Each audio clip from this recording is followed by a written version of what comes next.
This video is going to demonstrate how to use Aladin to create a field of view descriptor to plan a CCD observation using an off-axis guider. The basic idea is to create a frame that lays on top of an image, and that lets you find a guide star that fits in your off-axis guider. So first we're going to load the data.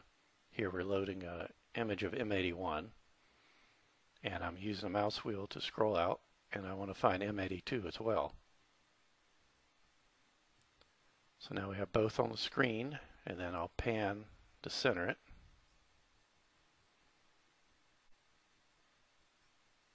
So there we have our target object.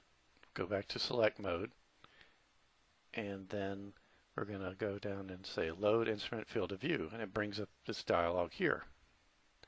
Now we have to create a field of view, and so the first thing we do is create a rectangle for the CCD field of view, and we're going to say for our detector that the width is going to be 4,000 arc seconds. Note these are in arc seconds by 3,000, and you hit apply, and then we'll zoom out so we can see our rectangle. So this defines the field of view of our main detector. Now we're going to create another rectangle, and you'll see it just appeared. And this one we're going to change to Y. Now this depends on your geometry for your off-axis guider, but for mine it's 2200 arc seconds. The center of it's 2200 arc seconds above the sensor, and its field of view is 800 by 600 arc seconds. So now you can see we have our off-axis guider. And then in here you can put a descriptive name. So I've just made this up for a C8 with an off-axis guider. And then we'll hit save. And you can call it whatever you want. I'm going to create a name for mine. It just needs to end with the extension WVOT. And save that. And we go over here, we see that it's saved. And then I'm going to edit it. And what we're going to do is we need to change some fields in here that were created by Aladin that are very generic. So you can see a resource ID up there is C8 OAG at the top of where I've highlighted it. And now we're going to go in and change the telescope and instrument names to something more appropriate for this field of view. So it's a C8 with my CCD.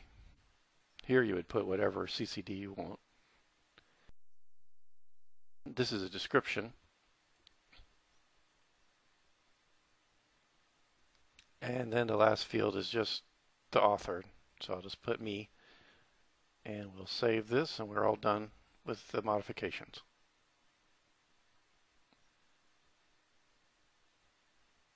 So now we go back down and bring up this field of view dialog and the Aladin main window.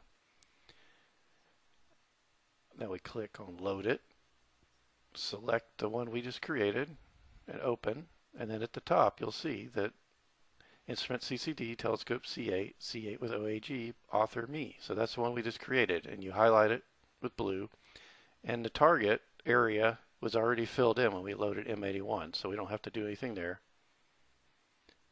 Oops, I don't want to hit load again. You want to hit this green button down here called submit. And when you hit submit, whatever's highlighted in blue is going to be overlaid at those coordinates. And there it is. So this red overlay is what we just defined. And it has a layer, and it's called C8 OAG. So that's this. Now we can grab it in the corner and rotate the orientation to frame our object. And then we can slide it around by grabbing on the sides. And you can see that the off-axis guider area and the main CCD areas move together. Now we're going to load a catalog here. We're going to go down here and we're going to select a Tycho. That's a star catalog because we're going to find a guide star. Now it has the correct target coordinates, but we're going to change the radius, and I'm just going to put 90 arc minutes. That means it's going to load all the stars in the Tycho catalog within 90 arc minutes of the central coordinate.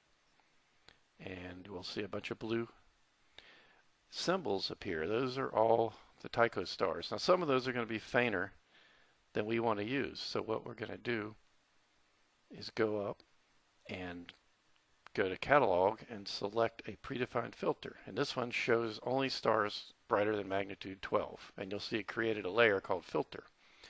And a lot of the stars disappeared, so the only ones remaining are magnitude 12 or greater. Now I clicked on this button to open up the measurement area, and if you click on a star, it'll give you information. You'll see one of the fields there is VT mag and BT mag. So those are the magnitudes we're looking at. So I have a pretty good star, but let's try a different orientation where we go around about 180 degrees. And here's another star that fits in our guide area.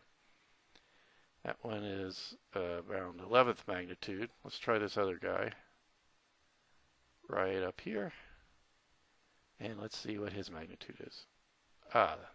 So that one's pretty bright. We're going to use that one now. So we need to know our orientation, and we right-click on this layer for the field of view and do properties. And that brings up this dialog, and it will tell you the RA of the center of the CCD window and the angle on the sky that we rotated the camera in order to get this orientation with the guide star and the off-axis guider. Now something I like to do is to adjust the opacity. All that does is change the appearance at the bottom. And that concludes this tutorial.